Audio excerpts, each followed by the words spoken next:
You're listening to the Embrace Family Recovery Podcast, a place for real conversations with people who love someone with the disease of addiction. Now, here is your host, Margaret Swift Thompson.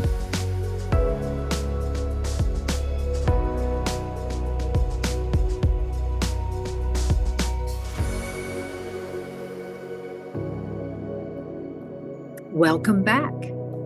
Today, on the Embrace Family Recovery Podcast, we pick up our conversation with Linda and Stephen, two of the stars of the documentary feature film, Our American Family.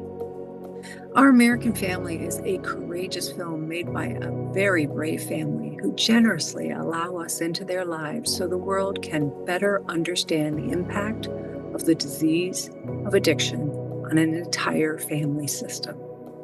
In this episode, Linda and Stephen talk about the impact on themselves and the other family members. They share how they are living in the shadow of the disease of addiction and how that has shaped their life. The Embrace Family Recovery Podcast.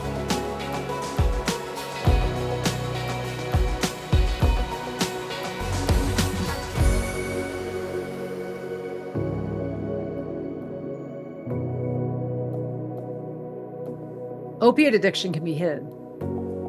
Not always well, but it can be hidden. Your mother's disease was front, center, out there. You lived in a world where you grew up where everyone was judging, or you assumed judging what was right in front of their face. Yep. And nobody was fixing it. Nobody was even, I've been writing memoir. My sister and I fact checked with her. And now she's like, where were our relatives when things like it was insane. It was absolutely, she was like 60 pounds. Like that was her norm, 65, 60 pounds. And they just kept giving her, children, other people's children. She would take in babies. She would take in and babysat all day. And you're like, where are the people?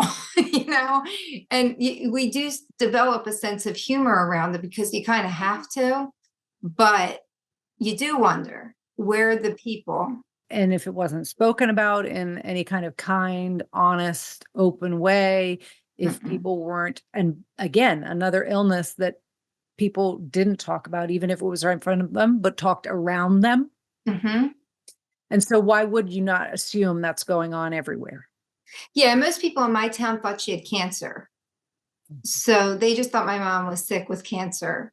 And that would have been easier for me. There's not one person I knew growing up. There were alcoholic parents I knew, but there was nobody that had a mom like that. So it was very lonely. Did you feel lonely, Stephen, growing up?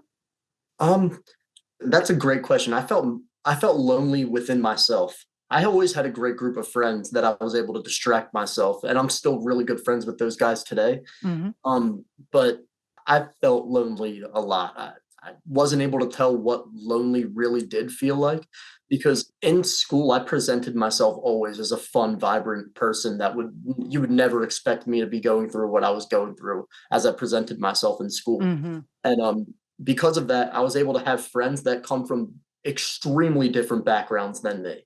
So if I were, later on down the line, I would tell them things about my family that might honestly influence their decision on staying friends with me or not when I was a kid. But I did have that solid group. I don't think that I felt lonely to the degree that some people do feel lonely. So I would feel a little on bed for saying it if I ever had those moments. So it was really hard. Christopher had an accident. It's a long story, but he had to have facial reconstruction and they gave him the opiates. And this was back in he was a sophomore in high school. 2013. Yeah. So Nicole was already an addict. Like she had already been through rehabs, but I didn't know, like you said, I didn't know about the Sackler family. I didn't know about all that stuff. So I put the bottle of pills next to him and went to work. And so you can imagine Nicole hung out a lot more, people started hanging out a lot more. And this was in the home that I married with Brian, where everything was supposed to be better. So by the time he was 18, all the signs were there, but I didn't see it, even though I had been through it before. And so when he walked out on his 18th birthday, that was really hard for me. But Stephen, I remember making his bed and it broke my heart. And he put a note under his pillow and it just said, like, my brother's gone. And it was like, so, because they were so close and they were always doing stuff together. And it just broke my heart because it did, like, that's how it feels, they're gone. Even though they're alive, they're not themselves, so they feel gone. Yeah, especially that was one of the hardest years of my life by far. You share a room with your older brother that you do everything with for 15 straight years. And then out of nowhere, he makes a decision that really did affect his life in the long run. We always talked about how if, our dad probably wasn't a good person to go to, even when we're adults. We don't want to have a connection with him because of the things that he did in the past were just too significant to let go of. I guess I hold those values, but in that moment, the drugs just mean everything. And he knew that he could go over there and have an environment to safely use for quite some time. When you were younger, because I hear this also from the sibling, you're sort of straddling that relationship with your siblings and seeing things, knowing things, and protecting, not protecting, who to tell, not to tell. Did you ever struggle with that around what you knew maybe before your parents knew? Maybe when I was younger in middle school. When I was in high school, everybody did know that there was some drug addiction within my family. I think that there was somewhat of a little bit of a hero complex there because I was not doing hard drugs. So when people would ask me, like, how do you come from this but not do it yourself? It would, it kind of makes you want to stay on the right track because you're already talking to people that are acknowledging that you're on the right track. So you might as well stick with it. And, there's bumps and bruises along the way, but right. That's not my entire experience with that. It's just so complex to really delve into the entire thing. I've had many youngsters say, I will never be like, I will never use like, Yeah. I will never end up like. And what we know is we don't know who in the family will have the disease versus who in the family can socially use without consequence.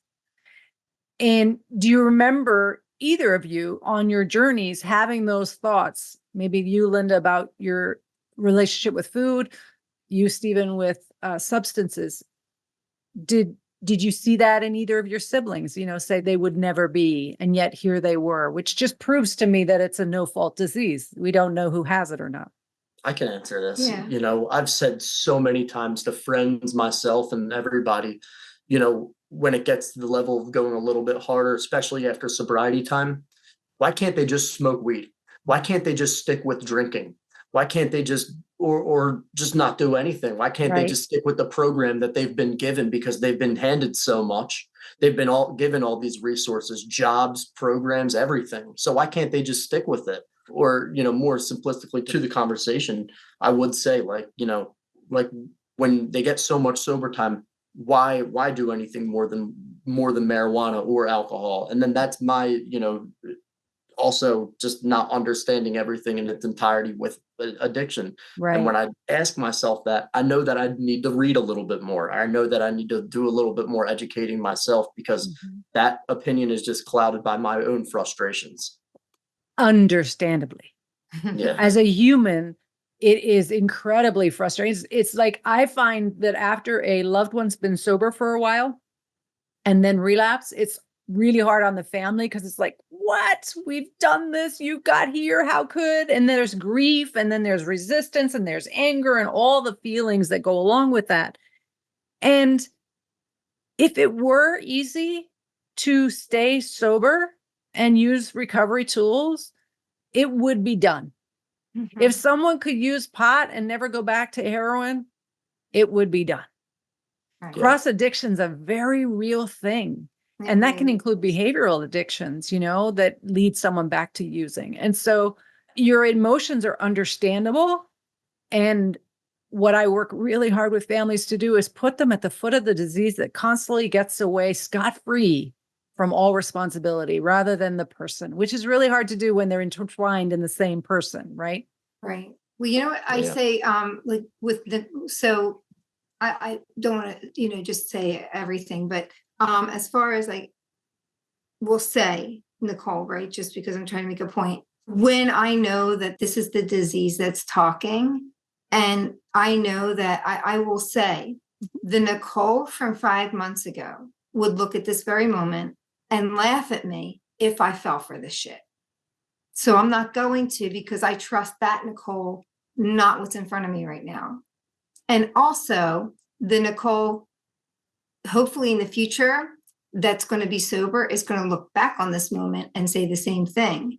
You hate me in the future, you hate me in the past, you hate me everywhere in between. But then when it comes down to it, they always say, thank you for holding that line.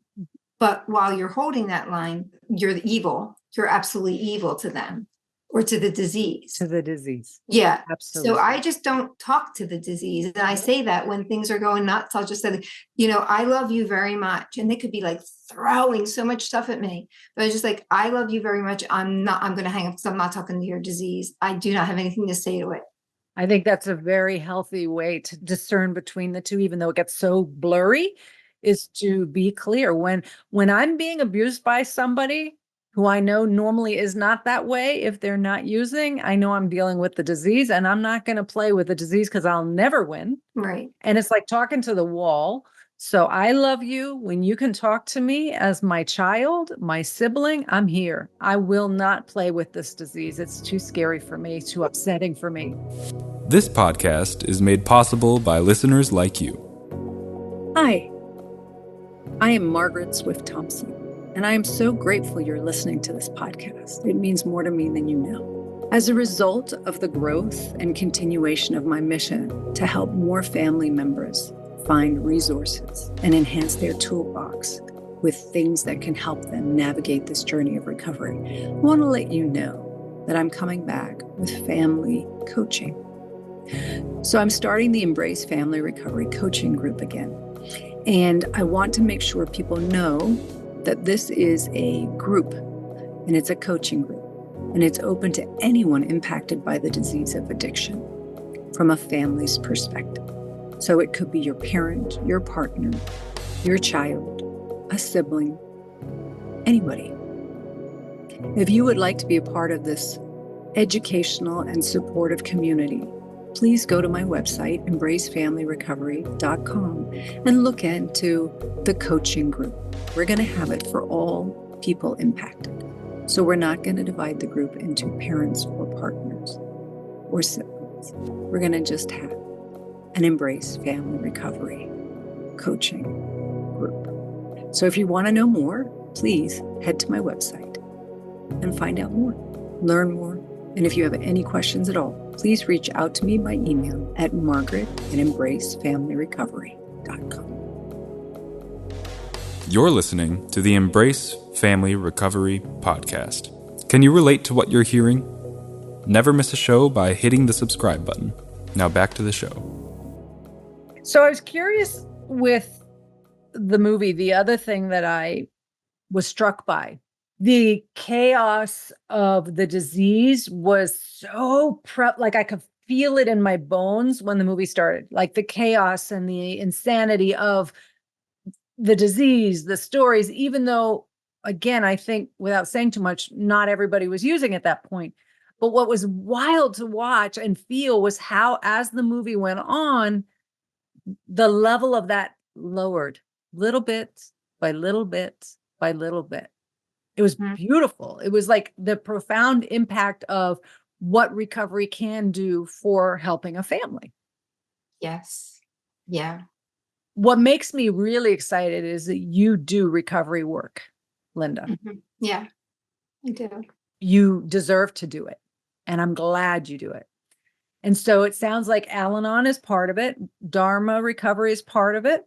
Mm-hmm. I do. We do a lot of meditation. So that's where my part is. And it's for process addictions too. So that's how I qualify. Yep. And also I do parent support group. And when I'm going on these trips, some places don't have what we have. So I share resources with them and help them sometimes get parent support groups started. So yeah, I feel like it's I'm very lucky to be able to do it because a lot of moms don't have that privilege. So, it's a privilege. I have to do it, How about you, Stephen? What do you do for recovery? I studied psychology in school. I went to Alateen meetings growing up. In the movie at the very end, it does say that I want to, I aspire to work in the field. I still aspire to work in the field. Absolutely. It just wasn't my first pick right out of college, just because so many things going on in the family at the time that I was personally dealing with Well, you directly. all right, I'm not going to say. No, just I'm not directly gonna with say. addiction. No, But I was just going to say, like, I'm being a mom, but like, I'm just you could be a protecting mom. you. Like, they did drive you nuts. Like, They absolutely they drove me drove nuts. nuts. I What? couldn't imagine Who's working. they? Yeah, so my brother and sister definitely like drove me nuts throughout my life in a way that, probably made me view human beings differently that were struggling for a while. So, I don't have those same feelings anymore, but studying psychology in school, my main goal was to eventually go work into the recovery field. It still is. It still eventually is. Can you see, Stephen, that the disease is what drove everything nuts? Yes, I really did see that it was the disease of addiction is what kind of like makes families drift apart. Yeah. It was what was making my brother not my brother. It was what was Right. making my sister not my sister. And so why would, I was trying to make a decision toward the end of college there. Like I didn't know if I was mentally strong enough to be around that every single day. I And respect that. yeah, A lot of us get into the helping field for all the wrong reasons because we think oh we yeah. can help everyone else, which will make us feel better. That doesn't work. So if you end up doing your own work to get to a point where you're ready to do that work, you're going to be on fire in the industry. Yeah. I agree. Yeah, and I wasn't addressing things that I was going through depression-wise, anxiety-wise. Mhm. I was going on to Zoom therapy meetings right as COVID did start instead of actually going in person, and that was definitely the start of the decline to my mental health for sure. Just not addressing the things that I should have been personally addressing, my eating habits, which were not normal, and also the way that I viewed myself wasn't entirely high. So I got to a breaking point and decided to address that, go into an IOP program for Good for depression, you. learn about more, group therapy 3 times a week, even a little bit more than that beforehand. But that was really beneficial for me. I'm still looking into more therapeutic services, maybe even some music therapy. I play guitar too. So that Nice. would, just knowing and falling back in line with personal things about myself is what will eventually help and hopefully make me have better days. Well, and the other piece of that is that you come from a family where you've been given the gift of parents role modeling it's okay to get help, Yeah. Yes. which is a And gift. A lot of us did not have that gift growing up.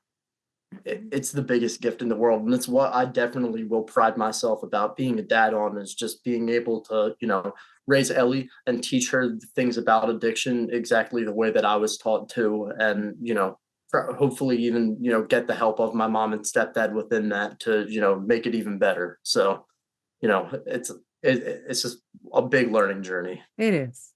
Life is, isn't it?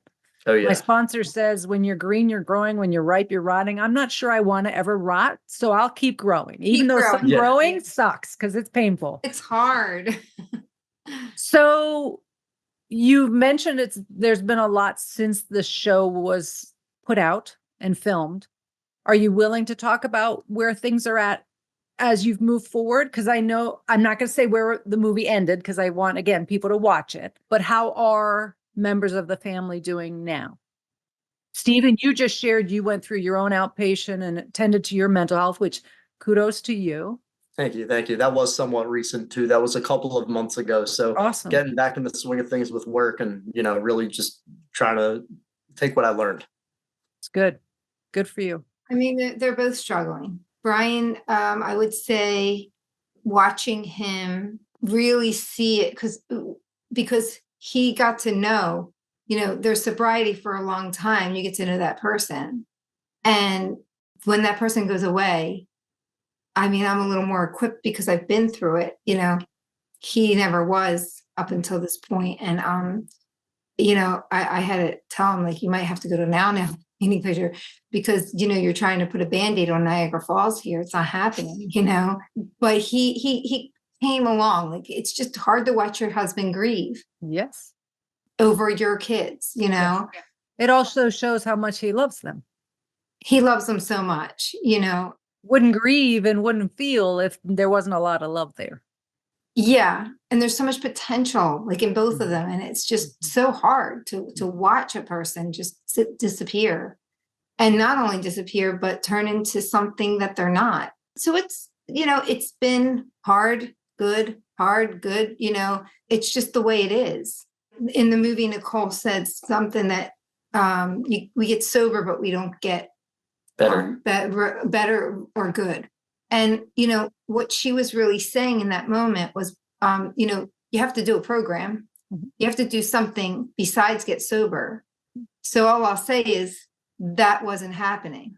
So, that was for me, that was the problem. But, I can't speak on that because then I'm stepping on outside of my stuff and it's not for me to say. Right. But what I will say is that's what I experienced. And you're raising your granddaughter. Yes. Who is now 8? 8. How do you juggle the boundaries of protecting her from mom's disease while still having a relationship when it's possible? You're getting us when we're hot. Okay. Yeah. It's we don't have to go here. It's raw. Well, all I'll say is it sucks like hell. It's the worst thing that I've ever had to do because I love my daughter and my granddaughter. Of course. However, there's a reason why Nicole gave her to me. And there's a reason why even when she was sober, she didn't gain custody. And those reasons are because she wasn't quite ready. And also she maybe didn't know if she was going to relapse. So she wanted to protect G from who she is now. Right. So it's really hard because she hates me. Her disease hates but you. The disease hates me. But we have to protect G. Like there's so much minimizing going on right now. So as far as the boundaries go, Brian, I had to get Brian in the same space because we have to be on the same page. And I waited for him to go through a little bit of that process until it was like, yo, we got to do something here. This is ridiculous. So we did. And we drew a hard line in the sand this week. But when you do that, people say, oh, when you go to these speaking engagements and people say, gosh, the one thing about your family, you stick together. And I'm like, but that's a trap when you say that to me. Because when you say that to me, what I hear is you expect me to always have my kids around the kitchen table and even, and do this. And what I say is sometimes being there for my kid means not being there at all, means cutting them off, turning them off, like just turning them off for a while because I have to be right. And not only that, then they have to maybe look at themselves because they don't have me to scream at. I'm so glad you said that. One of the things, again, in coaching families, especially parents and even partners, it's so important to not give fodder to the disease to use against both of you. So not being the one to repeat things, not being the ones to tell them what to do, because if it goes wrong, it's all your fault. Stepping out of the way so the disease doesn't have you to use as ammunition is so important, but yet so counterintuitive and hard to do. Yes, it is. And you have to catch up with yourself sometimes. Yeah. Because it happens so fast. And then you're like, wait a minute. Wait, what is happening right now? I'm like walking on eggshells. I'm afraid of everything. This is not how I want to live. And it's not necessary to live. You don't have to live that way. You don't have to live that way. No, you don't. Yeah. And I believe, and I think you both know this from watching you as a family, at some point, higher power willing, with sobriety, your daughter will thank you for not exposing her daughter to the ugliness of the disease. And that's the whole thing. And every day I say, oh, mommy's so funny. It's a different story in the other person's head. But what I'm actually doing is saying all good things about her. Giovanna understands that she relapsed. She understands she's sick. She understands it. Her father died of an overdose a couple of years ago. So she knows her stepmother died. So she's had a lot of loss. So she knows what this is. And we have conversations. She sees a therapist. She goes to grief counseling with a group. So she does understand what it is, but I try really hard to not tell her how I feel about it, except to say, I love your mom so much and I really want her to be happy. Things like that. Because it's the truth. That's what I mean. Have you heard about the children's program at Hazelden? No, I don't think so. G, and you guys, whoever in the family wants to do it, probably you and Brian would be my recommendation. Not that I'm clinically there to make that recommendation. Take G to Palm Springs and have a vacation, if you can do it, and go through the children's program with your granddaughter. Really? 7 through 13-year-old kids get to learn age-appropriate, non-threatening. It's one of the most magnificent programs I have ever had the privilege to witness. I wish every kid in the Oh world. my God, you're making me cry. It makes me cry because too many children don't get this exposure. And you guys don't go for the full time. So you actually would get a vacation as a couple while she's in the program during the day, but you get involved in the parts that are part of the parent or the guardian part. I will send you information. I want you to do this. That sounds incredible. It is incredible. I consider myself a graduate of Alateen, and that sounds like just another program that goes along with everything that I believe in, what our youth should be experiencing when it comes to the realities of addiction. So important. That sounds incredible. It is incredible. And Stephen, when I think about you getting in the field, I don't know you well, but I have a gut check that you'd be freaking amazing in that program. That would be great. I was a camp counselor for 6 years, He would be so great in that. He used to run the Alateen the retreats. Maybe you need to go too to get an exposure to it, but put it out to the universe, manifest it. Maybe it's not supposed to happen yet, but I got the chills thinking about it. And I think that's just criminal to me that you don't know about it. So we're going to make that change. I'm going to contact them and find a way to make this happen because G deserves to go through it, as do you guys. And one of the beautiful parts of it in Palm Springs in California is it's a great setting. They have these great accommodations at hotels around the area with like really fun swimming pools and all that stuff. You guys can go to Al-Anon. There's great recovery out there. She can go to a program. You can play at night and just take a break from life for a little while. How long of a program is it? 3 days. Oh, that's not bad. Yeah, it's awesome. It's awesome. It was created by Jerry Moe. Do you know Jerry Moe? No. Jerry Moe created with Betty Ford, the president's wife, the former president's wife. They created this program. Oh, okay. Yeah. And Jerry also helped create I don't know if you know this, which gives me such hope for our children. The Carly, the character on Sesame Street. Yeah. Oh, yeah. Yes. He helped create that storyline, and Carly's mom is an addict. And so a kid sitting at home, Stephen, think of yourself watching Sesame Street as a preschooler, being able to see Elmo talk to Carly about her mom going to meetings and that mom's doing what she can to get well. Like, it's crazy cool what's happening. Yeah. That's so awesome. My grandparents had to lie to me and say that my dad was going to spy camp when, or there was other things too. But yeah, I would, and then I remember being a little kid, knowing that he was not going to spy camp, but then just having to guess like what really is going on. I never told you.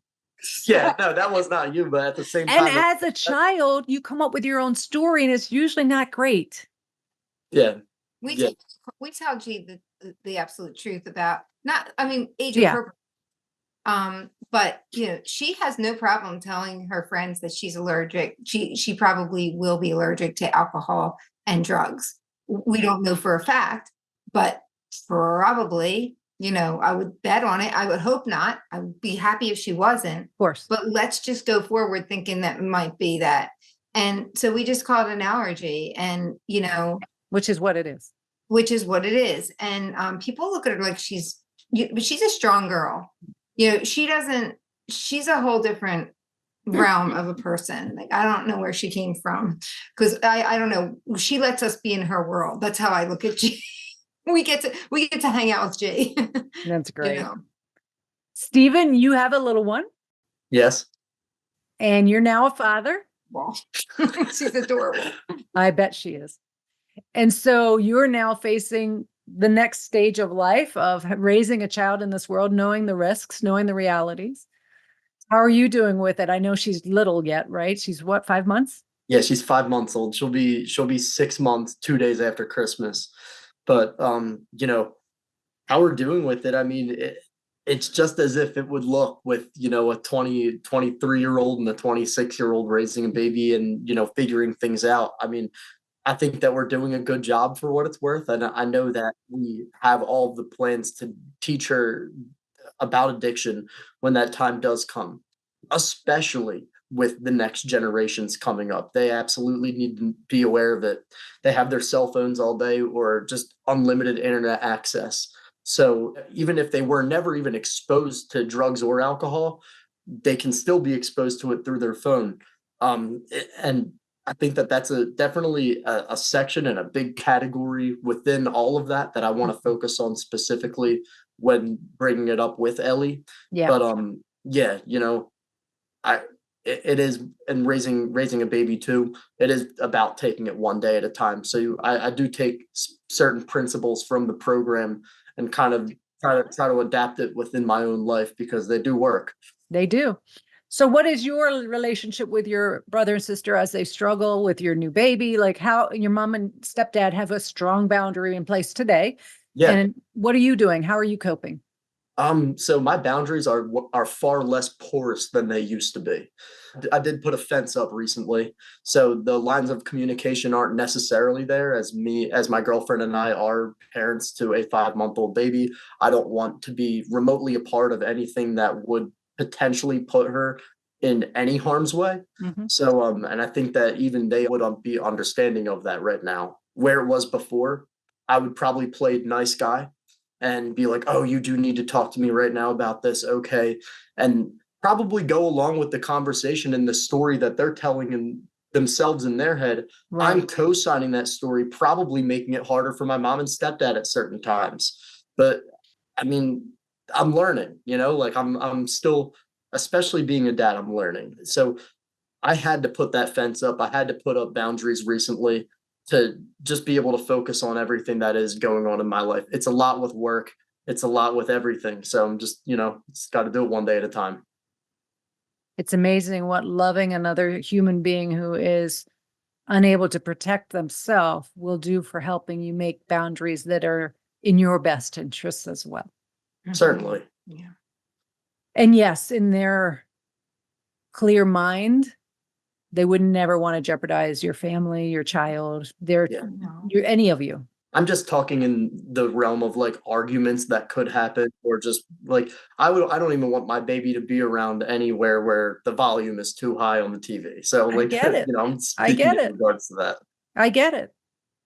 I get it and I respect it. And I respect your humility to say you're, work in progress and you're growing. And my God, Stephen, if all of us could be that tenderhearted and also gracious to people in our lives who are struggling, to want to give them the space to be with them, but also know on some level, I have to put me first, which is really hard to do when you've not been in a family where that's necessarily been promoted, not for any fault of anyone's, but because of necessity.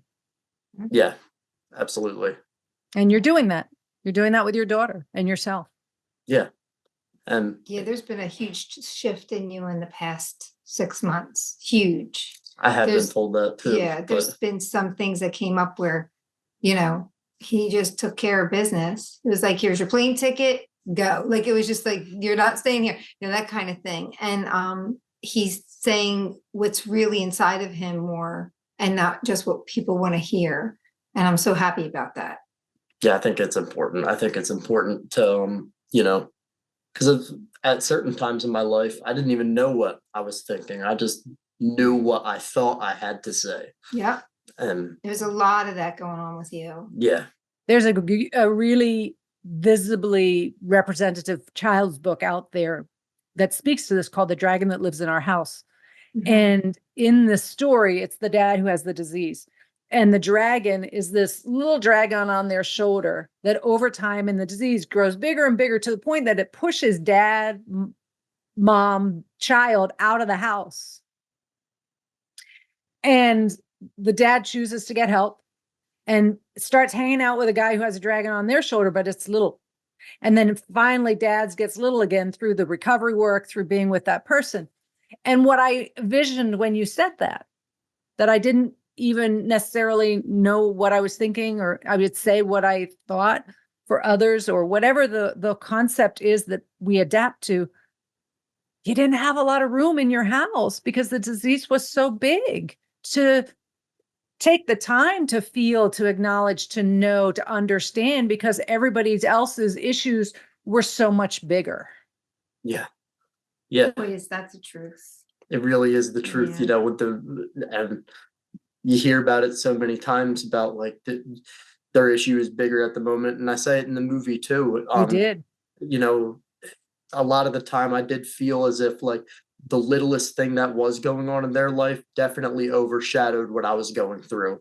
And what I was going through was, I thought that, going to student council meetings growing up and being a part, like, a couple of years I played football, wrestled, and played baseball. So just Wow. like very busy sports wise and stuff, and things would happen. I would have stories coming home from school, coming home from practice and whatnot. If I tried to share one of those stories at the dinner table, I'd probably get cut off and laughed at for absolutely no reason. But then, as it went on, they weren't as harsh with it, but saw how harsh I was being on myself. And Right. then, so at that point, they just won. The disease was definitely in charge, right? It Yeah. was definitely, yeah. Yeah.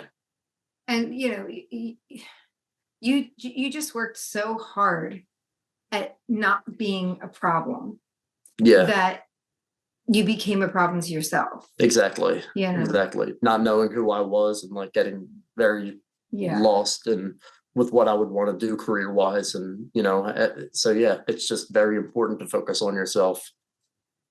The old analogy that never fails: put your own oxygen mask on first before you Mhm. try and put it on anyone else. And yet that's so counterintuitive. As a mother flying, because I'm from Bermuda originally, and I'd be taking my kids home to see my family, and I would laugh. And I'm in the field working. I'd laugh when they say that. Like, you think I'm not putting it on my baby first? Until I finally talked to a pilot and says, do you know how long you have before you can't function? Hmm. There's no way you're getting it on your babies. And then you and either of you are probably coming out alive. Right. And that's what this is about. If we don't put our own oxygen mask on as loved ones and we don't take care of ourselves one day at a time, we'll die alongside them. This disease will take us out.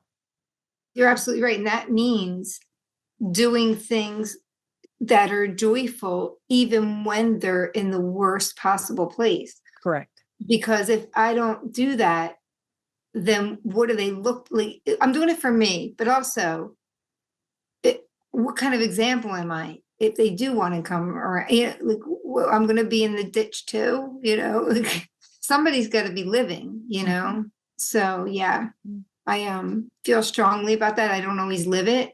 I do fall into depression sometimes. I do go there, so I'm not perfect, but I do have the tools and I do find my way. But sometimes it's really hard, when life keeps knocking you down. It's hard. It's just anybody's life, even without addiction. If it keeps knocking you down, you're like, what the heck? But this disease has made us extremely strong too. No doubt about it. Yeah. No doubt about it.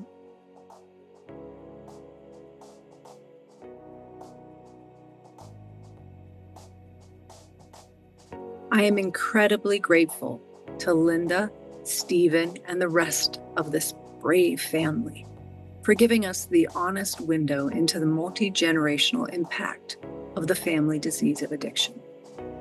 They clearly demonstrate addiction is an all-encompassing force in not only the lives of the afflicted, but also everyone who surrounds them. Tragically, I have an update to their family story with the devastating news that Christopher, Linda's middle child, lost his battle with addiction not long after we recorded this podcast. We know that addiction is a chronic, progressive, and potentially fatal illness, though we hope and pray that death will never be the story for our loved ones. Please hold Linda, Stephen, and their entire family in your hearts and prayers. Come back next week, where we continue Season 5 with a fascinating interview with good friends, Joe and Bob. They are men in long-term recovery, retired from corporate worlds, and co-founded East West Recovery Coaches. You'll want to hear this interview and the story of their recovery and their passion for serving others who are struggling with the disease of addiction. I want to thank my guest for their courage and vulnerability in sharing parts of their story.